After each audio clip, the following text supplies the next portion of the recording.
All right, everybody, welcome to Math with Grace. Today we're going to be going through Math 7, Book 705, Lessons 1 through 5. Lesson 1 begins on page 2, and it's titled Constructing Congruent Angles. For this lesson, you are going to need a compass and a protractor. Here is the protractor that I like to use, and like my ruler, although my ruler is in much better condition, it's small because it fits in the pages of the book. So if you can find a small one like this, that's what I would suggest. Obviously mine's a little chewed up over time, but it's just what it is. Okay, so that's what we're going to need. Here are instructions. We're just going to talk through it as we go. Okay, so you could use the straight edge of the protractor, but I'm going to use my what they call a straight edge, but my ruler as well. It says use a compass and a straight edge to construct JAM congruent to GEL. Okay, our first task is going to be to draw a work line. And like I mentioned before, I like my work line quite a bit bigger than it needs to be. It's just a good suggestion to draw it a bit larger than you need. And then the book usually starts on the edge. I like to just pick a spot and I'll put a dot here. Okay, now to copy this angle, okay, we are going to put our pin here on the vertex of E, and we're going to make a comfortable swoop. So I'm going to shrink my compass down a little bit because we want to make a swoop. This swoop is what I call it here, okay, from E. So I'm going to put my pin on the vertex of E, and then I'm going to make a swoop, all right? Now, without changing my compass, and this is why last time we used a compass, I said it was best to get one of these metal ones, because unless I twist the knob, right, it's not going to change, but the plastic ones tend to move around quite a bit. But without changing my compass, I'm now going to put my pin on my work dot that I made, right? And I'm going to make the same swoop. I'm making this one a little bit bigger since I don't exactly know where my line is going to cross, okay? But I'm going to copy the exact same swoop. This swoop I just copied is the exact same distance from this point as this swoop here is from letter E, right? From that vertex. Once I have my two swoops created, I'm going to take my compass and I'm going to put my pin down here at the bottom of my original angle.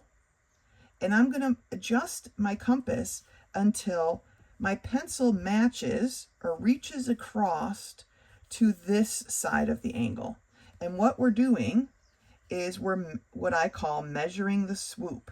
Okay, so I have a pin down here where the swoop touches the bottom line, the bottom edge of the angle, and then I have my pencil here where the swoop touches the upper part of the angle. Okay, so I basically measured the swoop. Now, again, without changing my compass, I'm going to shift my pin down here to my work line where my swoop crosses my work line. And then if I go ahead and mark a tiny swoop, right? That's telling me, I like to call it X marks the spot, right? This is the spot where my swoop is going to cross my outside line of my angle. And so then using my straight edge, if I put my pencil on the dot that I created and my ruler set up so that I'm crossing that X, right where that X marks the spot, okay, then this angle that I just created is congruent here. They want us to label it JAM. You can put points in if you want. Okay, JAM. All right, so as a review, we set up a comfortable working compass distance. We put our pin on the vertex of the given angle and we make a swoop.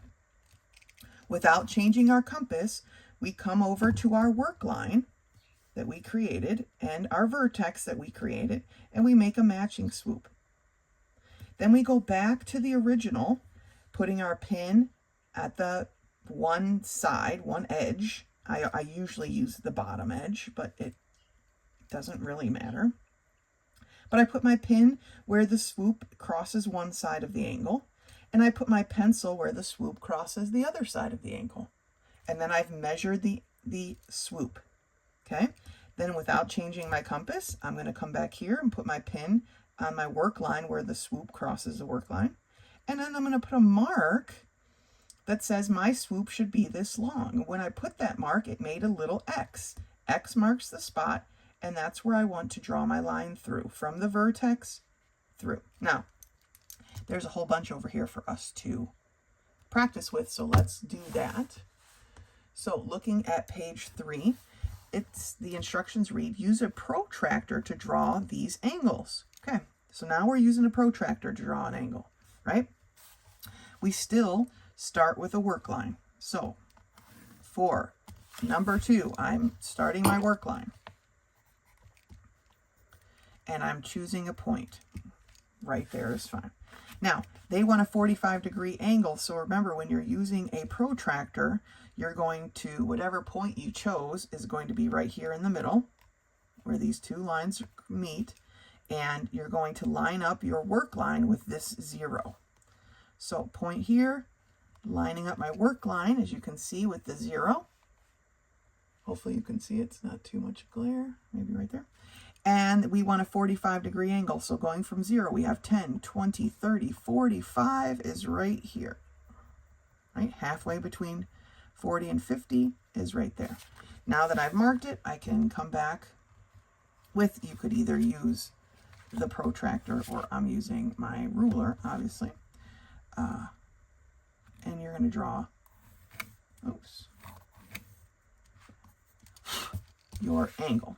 Okay, so there's a 45-degree angle.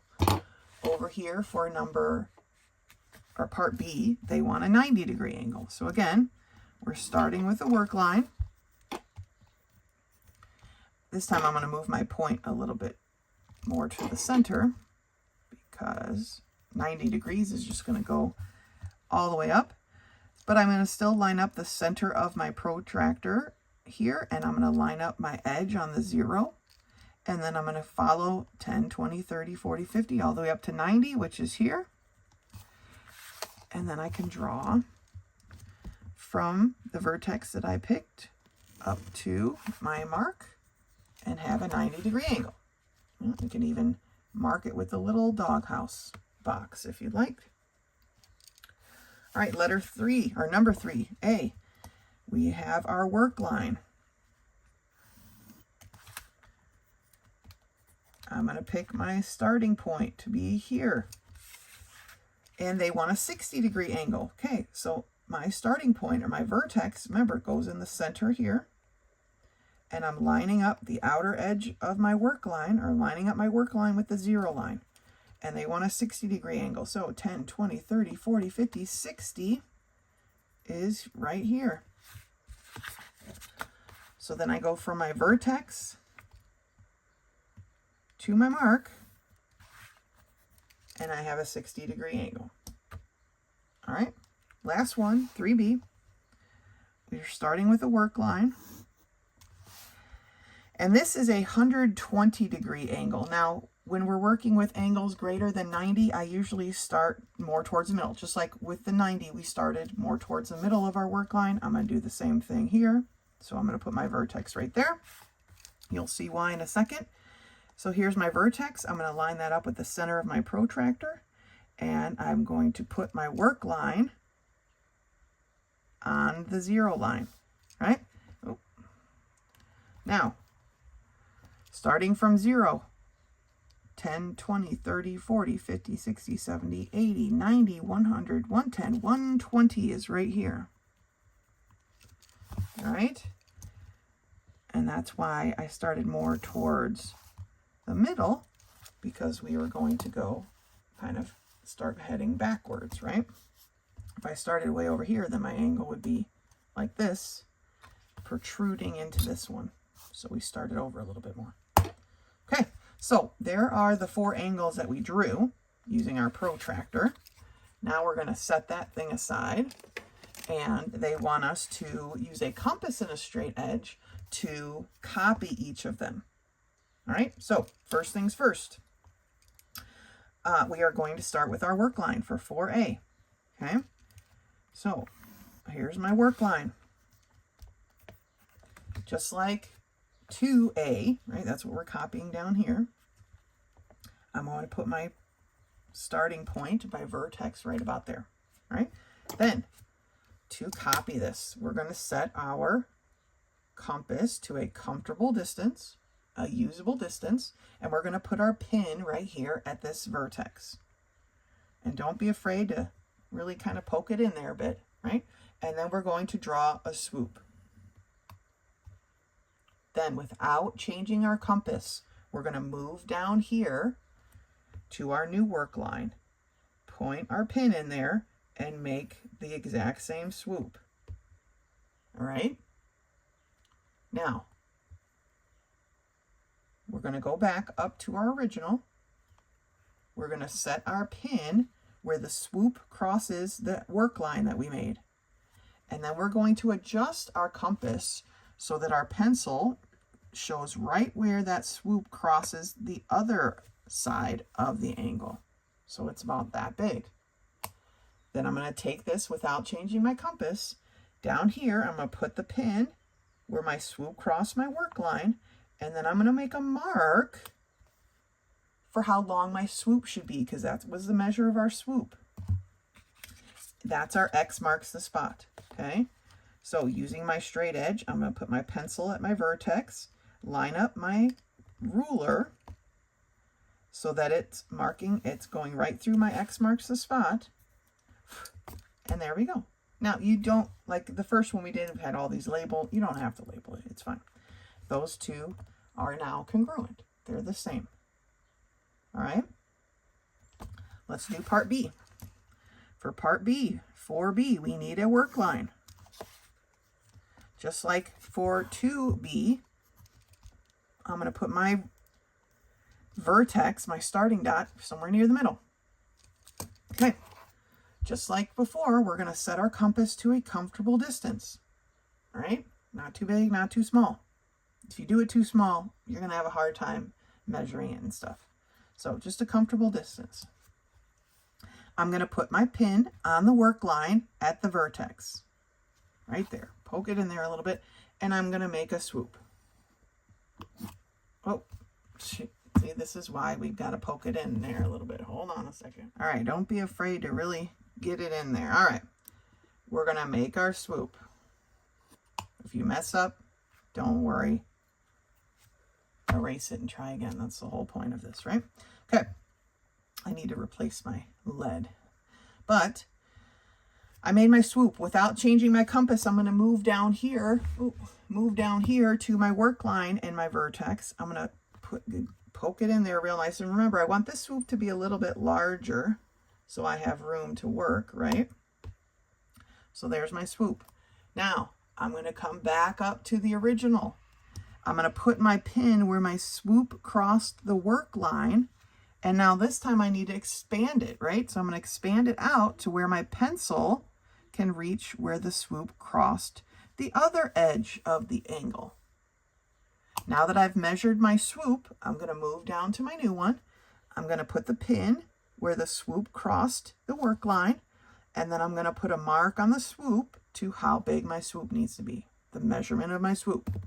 There's my X marks the spot. Taking my ruler, putting my pencil at the vertex, and turning my ruler so it goes right through the X. There's the other side of my angle. And so now these two match. They're congruent. All right, let's do 5 and 3. So for number 5A, we are going to start with our work line, always starting with the work line. Because we're doing 3A for this one, I'm going to put my starting point, my vertex, right there.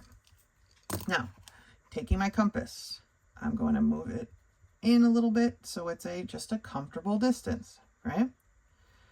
I'm going to put my pin, the sharp point, right, on the vertex of the given angle and poke it in there a little bit. And then I'm going to make my comfortable swoop. Okay, without changing the compass, I'm going to move down here now to my work line and my new vertex, and I'm going to poke it in there. And then I'm going to make the same swoop a little bit bigger, but it's an identical swoop.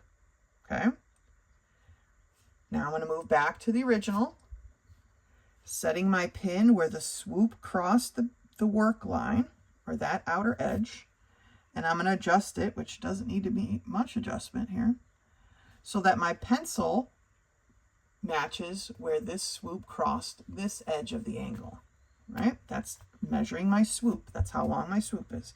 I'm going to move now without changing my compass down where, put my pin where the swoop crosses the work line, and then I'm going to make a mark for how long my swoop should be. And there's my X marks the spot.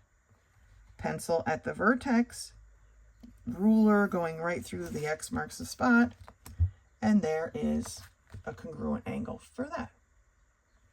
All right, we have one more to do, which is 3B over here. So we are going to start with our work line. And just like 3B, I'm going to put my vertex more near the center of that work line. Okay, then setting my compass to a comfortable distance, I'm going to make this one slightly larger because we're dealing with a much bigger angle, right? But I'm going to put my pin on the vertex, and I'm going to make a swoop. Okay, now without changing my compass, I'm going to come down here to my work line, and I'm going to put the pin where my vertex is, and I'm going to make a swoop. This time you really want to make sure it's big enough because this is a pretty big angle, right?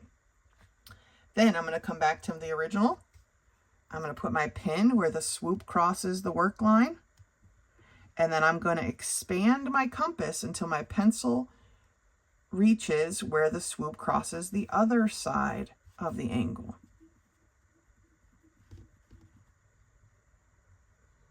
Which is right about there. Without changing my compass now, I'm going to transfer it down here, putting my pin where the swoop crosses the work line, and then I'm going to put a mark for the length of my swoop. I have my X marks the spot. Pencil at the vertex, ruler going through the X, and there you have it. Okay? So we had a lot of practice for this one, which was nice. A lot of use with our compass, some use with our protractor, straight edge. That's why I said these smaller implements, if you could find them, work great in the book because they fit in the book. A lot of compasses come with a fairly large protractor, and it doesn't quite fit well with the book. But there we go. So I don't want to repeat the steps. I feel like I've repeated it several times. So if you need the steps one more time, go back and re-listen to number 4 or even number 1, number 5. But it's the same process every time. So once you get comfortable with it, it should be no problem.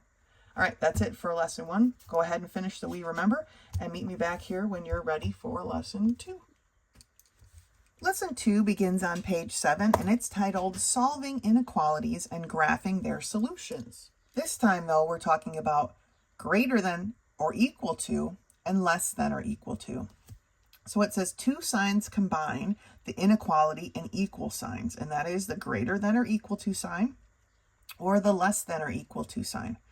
And we use them, we solve just like we have been solving, except this time where we had an open circle for the greater than symbol, because it's a greater than or equal to symbol, tells me that we have a solid dot, that 3 is included.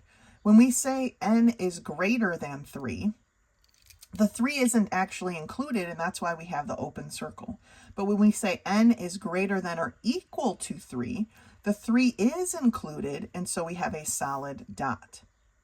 Okay, it says on the number line, we make a dot instead of a circle to show that the number is included with all the other numbers indicated by the arrow.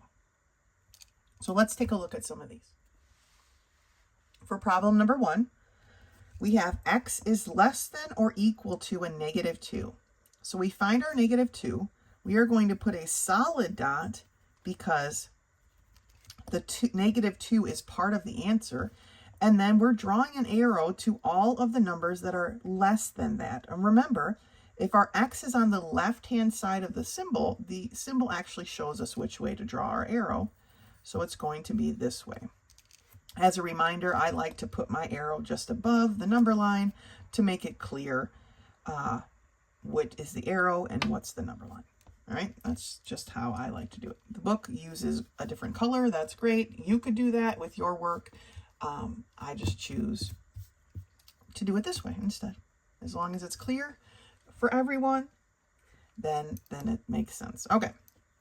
Part B, x is greater than or equal to a -3. So we find our -3. Because it's greater than or equal to, we put a solid dot, okay?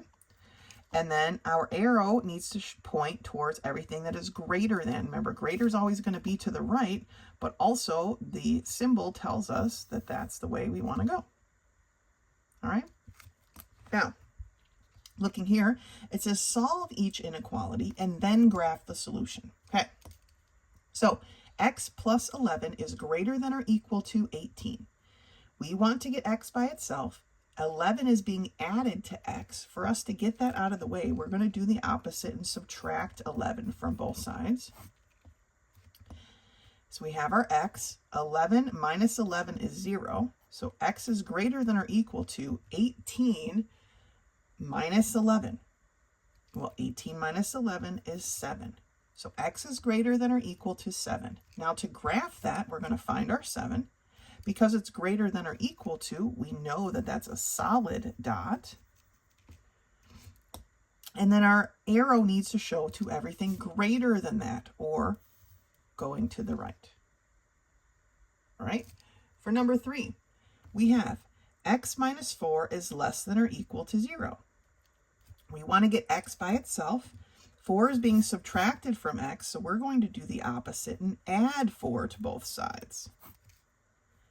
We have our x. -4 plus 4 is 0. So x is less than or equal to 0 plus 4, which is 4. Now to graph that, we're going to locate our 4, which is here. And because it's a less than or equal to, we're going to put a solid dot. And the less than symbol tells me I want to go to the left. Everything that's less than 4. All right, let's turn the page and take a look at 2 more. Here at the top of page 8, problem number 4, we have x plus 8 is less than or equal to 16. We want to get x by itself. 8 is being added to x, so we're going to do the opposite and subtract. Okay, we have x. 8 minus 8 is 0, so x is less than or equal to 16 minus 8. 16 minus 8 is 8. To graph it, we're going to locate our 8, which is here. We see that this is less than or equal to, so it's going to be a solid dot. And which direction are we going? Well, we want less than. Less than is always to the left, which also is shown by our symbol. Okay. Last one, number 5. X minus 6 is less than or equal to 5. We want x by itself. 6 is being subtracted from x. We're going to do the opposite and add 6 to both sides. Okay. -6 plus 6 is 0, so we have x is less than or equal to 5 plus 6, which is 11. We locate our 11 to graph this. It's less than or equal to, so it's a solid dot. And because it's less than, we're going to go to the left and our arrow matches our less than symbol. Okay? All right. So the process of solving we've done before. If we have a less than or equal to or greater than or equal to sign, we're going to have a solid dot because the point where we begin is actually included in the answer. Where before, when we had an open circle, that point was not included in the answer. It was just everything either less than or greater than that number. Okay? All right. Go ahead and finish the We Remember and meet me back here when you're ready for Lesson 3. Lesson 3 begins at the bottom of page 11. It's titled Combining Numbers and Words to Express Large Numbers. It says here, sometimes to make large numbers easier to understand, we combine part of the number with a word. So instead of writing 45 million, we write 45 million, right? All these zeros, we get rid of them, and we just write the word million. And it's easier to read and understand 800 trillion as a word number than writing it in this form, because even I would have to sit here and go, okay, hundreds, thousands, millions, billions, trillions. Okay, so, right? Nobody wants to do that when they're just trying to read data. So we write the word trillion instead of all those zeros. So it says here, if a number includes non-zero digits from more than one comma group, we replace the first comma with a decimal point and write the remaining digits after the decimal point. So instead of, right, hundreds, thousands, millions, right, trillions, instead of writing 42 trillion like this with all these zeros, we're going to take this comma and put a decimal there, and we're going to lose all of these. So it becomes 4.2 trillion. Okay? We don't need any of these zeros that come after that. It's 4.2 trillion. So that is represented as 4,200,000,000 is the same thing as this. Okay? Here we have, right, hundreds, thousands, millions, billions, okay? So we have 56,080,000,000. Sorry, 80 million. Jeez, 56,080,000,000. To rewrite that, we take out this decimal here, okay? And we get rid of all these extra zeros, right? When you learn about significant digits, you'll learn that these zeros are non-significant digits. They hold no value other than placeholders, and so those are the ones that we can get rid of. So it becomes 56.08 billion. Again, this is kind of, I don't know. I feel like we would just say 56 billion. But this is the lesson, so this is what we're going to do, right? So 56.08 billion. All right, let's turn the page and see how the rest of these unfold. All right, at the top of page 12, it says, write these large numbers using digits and words. Use decimal points if needed. So we have hundreds, thousands, millions, billions. So we have 870 billion. That's this number. So we're going to write it as 870 billion. Okay? And we can forget the rest of these zeros. Now you might be wondering, well, why are we not forgetting this zero? Well, that's because we want our decimal place, if we had actually written one, to be where the commas would be. If I put a decimal here, then that actually changes it to 87 billion. And there's a big difference between 870 billion and 87 billion. Okay? So we want our decimal where a comma would have been. So for part B here, we have 3,350,000, right? Our decimal is going to go here where this comma is. So we have 3.35 million. We can get rid of all of these, even though we're getting rid of one that's on that side of the comma, because my decimal is already right here. All right, my decimal is already further away from that.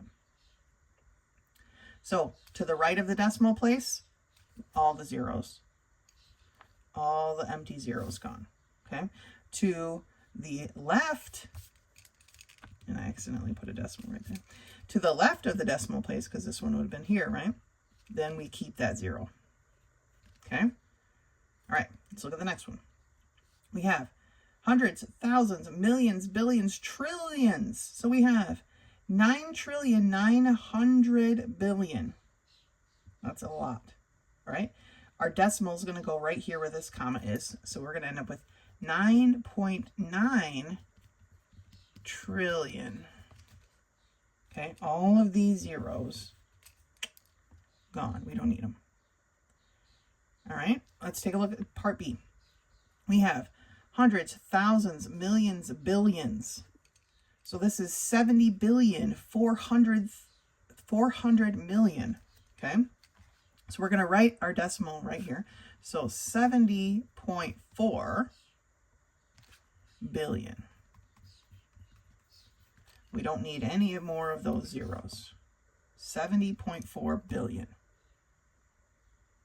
All right, let's take a look now at the next part. It says, write these numbers with only digits. Now, they want us to get rid of the number or the words and just have numbers. So this word is million. So I know this is 3 million.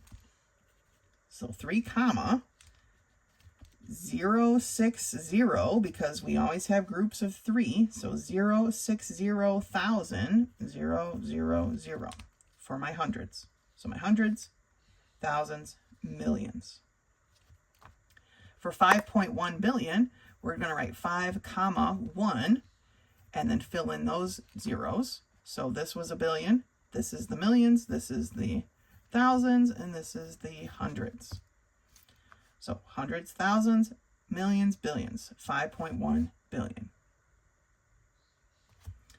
What about over here at our trillions? They keep getting bigger. 78.6 trillion. So we're going to write 78 comma 6. Fill in the 2 zeros that go with that billion, right? So this is trillion, billion, the million zeros, the thousand zeros, the hundreds zeros. It's a very good lesson in our place markers, huh? All right, last one. 436.5 million. So 436 comma, that's my millions. Here are my, there's the 5, thousands and zeros for our hundreds. So hundreds, thousands, millions. 436.5 million. Okay, well, that's it for this lesson, lesson 3. Remember, when we are shrinking these numbers down, so to speak, and adding a word, you always put your decimal where a comma would have been, okay? Can't just put it in any willy-nilly place, where a comma would have been. All right, that's it. Go ahead and finish the We Remember, and meet me back here when you're ready for lesson 4. Lesson 4 begins on page 16. And it's titled Depreciation. Okay. Depreciation is basically a loss of value over time. That's the basic definition. It says most items decrease in value as they age. This decrease in value is called depreciation. Depreciation is the most rapid when an item is brand new and you just first buy it. Okay. Now, it says here's an exception here. Real estate is an important exception to the principle of depreciation. Historically in the United States, real estate values, and if I'm talking about real estate, that means your house, people's homes, land, values have doubled every 12 to 15 years. Okay, so you buy a house, it tends to increase in value because, believe it or not, they're not making any more land. God gave us what he gave us, and he's not making any more land. There's a limited amount of land. Not that the world is full by any means, but they're not making more land, okay? So usually the value of land and homes has increased. There are some other things as well, like collectibles, right? Antiques tend to as long as they're well maintained, tend to increase in value. But on average, and I would say the most common form of depreciation is vehicles, cars, right? You buy a car, you pay for a brand new car. They say the moment you drive it off the lot, the value goes down, right? So that's depreciation. On page 17 here, there is a chart, and it says on the graph, notice the rapid decrease in value of the mountain bike within the first 3 months of being owned. After that, the decrease is more gradual, and then it kind of holds to a steady value. This is all just numbers given to us for this assignment. I don't know how much a mountain bike actually depreciates in value. I would assume it's not quite this much, but at least if it's well taken care of. But they say that they bought the bike at $175, and within the first 3 months, it was already only worth $125, and then so on and so forth. I would feel like it would probably peak out around this more like $75 mark. But they say after 21 years is a long time, or months. No, not really. It's not even 2 years old. It's only worth about $50. All right. Let's take a look here. It says depreciation is found by subtracting the value of an item at a particular time from the value of that item at an earlier time. So the example is the value of the bike when it was brand new was $175. The value of the bike at 6 months old is only $100. So it depreciated $75. 175 minus 100 is 75. So that was the amount of depreciation. Let's turn the page and see what it has in store for us. On page 18, we see that Richard gathered the following information about the price of a car he particularly liked. It wants us to plot the points on the graph, showing the information from the table, join the points to finish the line graph, and graph only the price of the car, not the mileage. Okay, so typically in cars, the more miles they have, the less value they have, although 50,000 miles on a car is not that much, okay? These numbers are, like I said, obviously conflated for this problem. There could be some more realistic data, but we're not going to focus on that. We're just going to take a look at what we have here. Okay. When the car was new, it was worth $20,500. So here's $20,000. Each line is $1,000, but we want $20,500. So we are falling right between there. $20,500 when it was brand new. At 1 year, there were 10,000 miles, but they don't want us to focus on the miles. But the car was worth $12,100. So at year 1, here's my 12,000. My 12,100 is going to be an estimate. It's going to be just barely off of the 12,000 line. Okay. At the second year, it is worth 9,300. So the 9,000 is this unmarked line here. So 9,300 is kind of almost halfway to 10, but not quite. Okay, from this mark, almost halfway. At the third year, it is worth 8,200. So here's my third year. There's my 8,000 line. I'm going to put a mark. At its fourth year, it is worth 6,800. So go to 4, go to 6,000, and then almost up to 7,000. So like right about there. And its fifth year, 5 years old, it is now worth $5,700. So here's my fifth year. It's kind of off our chart for some reason. We're going to go almost to the 6,000 mark. All right, grab my ruler here, and I'm going to connect each set of dots. We don't want to just draw one line willy-nilly from point to point here. We're going to take our time and connect each set of dots. So that's what our line graph is going to look like. the depreciation of the value of this car. Usually, yes, within the first year, the car is when any item depreciates the most. And then after that, it starts to settle down. Okay? They're not asking us any questions about this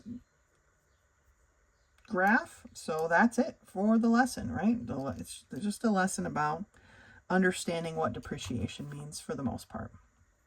All right, that's it for lesson 4. You know, once you finish your We Remember and whatnot, whenever you're ready, you can take your quiz 1, which is in the back of the book. And then that's it for this video. If you have any questions, do not hesitate to contact me. Otherwise, until next time.